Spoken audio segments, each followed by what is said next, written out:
Let's go, baby. Let's go. Listen, you wake up today. There's a little different pep in your step. You wake up, you know it's Boston Celtics time. It's Sixers Celtics tonight. I'm jittery as hell. I'm jittery as hell before I even get the coffee. But here's where I made the mistake. Last time we played the Celtics, I had a little hype up video like this the day of. We were getting pumped. We were excited to play. And I wore a Boston University shirt, a sweatshirt, and I said, that's fine. I'm not afraid to wear this. This is okay. I'm wearing them because I'm not afraid.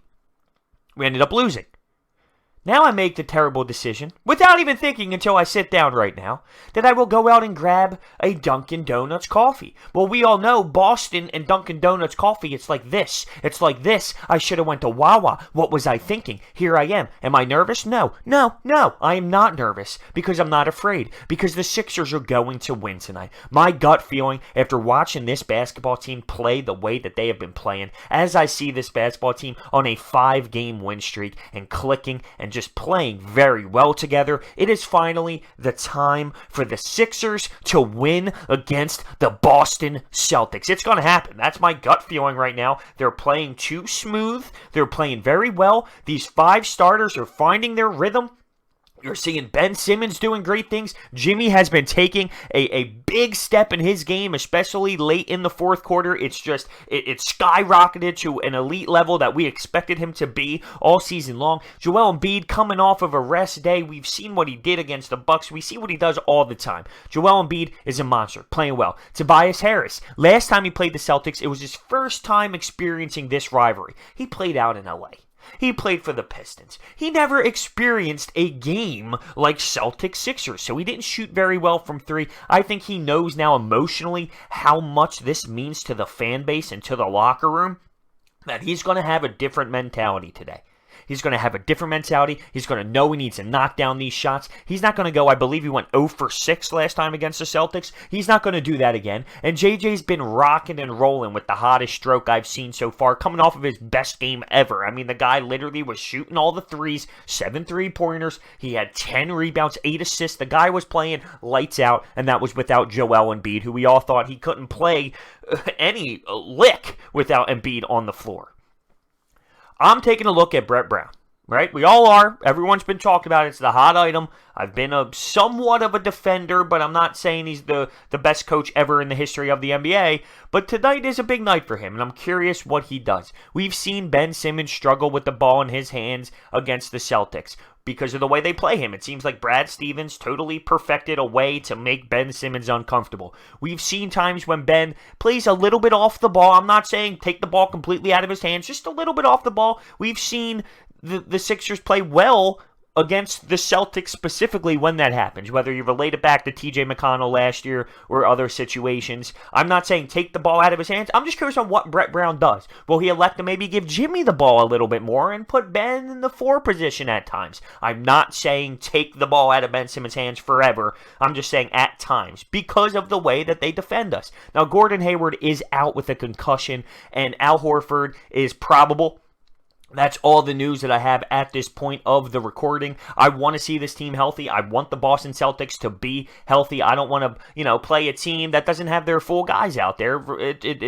It's something where I want the best to compete. I want the 2 rivalries to compete. That's the beauty of sports. We hate the Celtics. The Celtics hate us. They have our number. You're bashing back and forth. That's the greatness of it. I'm curious if, Mike Scott gets into the intensity a little bit with some of the guys on the other team. Speaking of Mike Scott, we're going to need the bench. We're going to need the bench to step up. We can't live with just James Ennis grabbing you 14 points. We need the bench to step up big time. We need Mike Scott to stay out of foul trouble. We need TJ McConnell to play with some spark and play with some edge.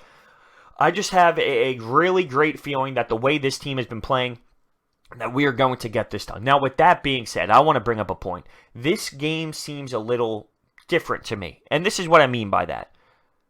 There's a really high percentage we don't see the Boston Celtics in the playoffs, like a really high percentage, that we won't see them until the Eastern Conference Finals, just the way everything seems to be lined up with the 3rd seed, with the 4th seed, and that's why last night's win that was ugly was huge. That's why. The spacing now with that 3rd seed is starting to grow and grow and grow, and it can even be better if we win this basketball game. But I'm just saying, because we know we probably will not see them until an Eastern Conference Finals if we get there, and they have to get there too. Will this game, if we do fall, not mean as much if you knew we were going to see them in the first round or the second round? If we knew we had to see them early in the playoffs, I think there would be a even higher emotional tie, if that's possible, than now. And I never said this about a Celtics game. I've been saying it all along. We need to beat them. We need to beat them. This is for the psychological effect. We have to beat them. Why can't we beat them? How are we not going to be able to beat this team? I've been emotional wreck thinking about it all the time. But right now, sitting here, I tell myself, you know what, even if we do lose, I've seen enough out of this team to know we can compete and win a first round and potentially win a second round. And if we get to the Eastern Conference Finals, I'm a happy-ass man. I'm going to be honest with you. And if we have to see the Celtics then I would worry about it then. But knowing that we don't need to see a team that we match up against poorly until so late in the playoffs, I don't know if the stakes are as high as much as if we were to see them in the first and second round. So I'm curious down below on your thoughts on that. I also want to know, you think we're going to win? Do you have the gut feeling? Some fans are skeptical about it, saying we just can't beat them. Brett Brown can't outcoach Brad Stevens. And I get all that. That's why my eyes are really hard on Brett today. I want to see what he does. I want to see his game plan with that, some adjustments that he makes. Is he going to keep the same rotation? Is he going to keep a guy like Boban out there? Are we going to go smaller? Is Mike Scott going to play the 5 at times?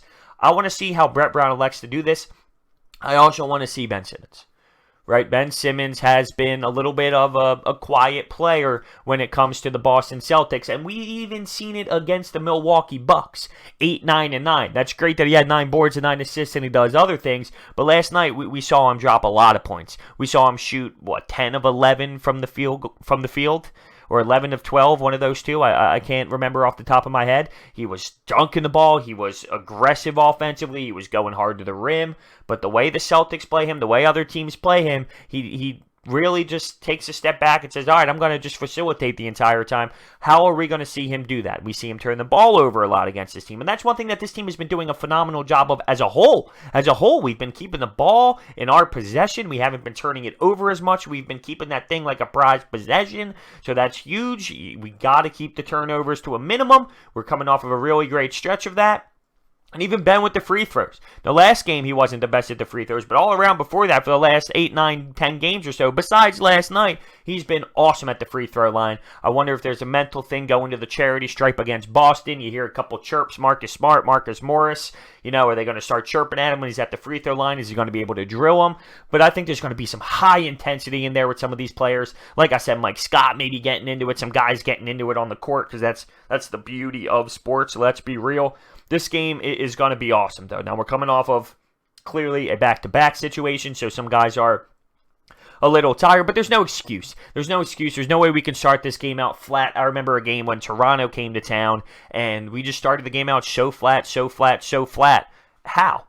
I mean, you're playing the Toronto Raptors. There was a time where Embiid got slowed down by Al Horford last time we played the Celtics, and he went off in the fourth, and it was all great that he went off in the fourth, and he said, I was sleepwalking for 3 quarters. That was the quote he said, I was sleepwalking for 3 quarters. And I sat there and said, you're playing the Boston Celtics. How do you not get yourself ready to go in the first 3 quarters? It's impossible to sleepwalk through the first 3 quarters. So that Embiid-Horford matchup is something I have my eyes on too. Is he going to come out and be sleepwalking? There's no way that he should, and especially coming off of the rest from last night, it's time to go, man. It's time to put your foot on the gas pedal. I need to see this team go out there and win. And I have that feeling. I really, really have that feeling. I'm sure we all do.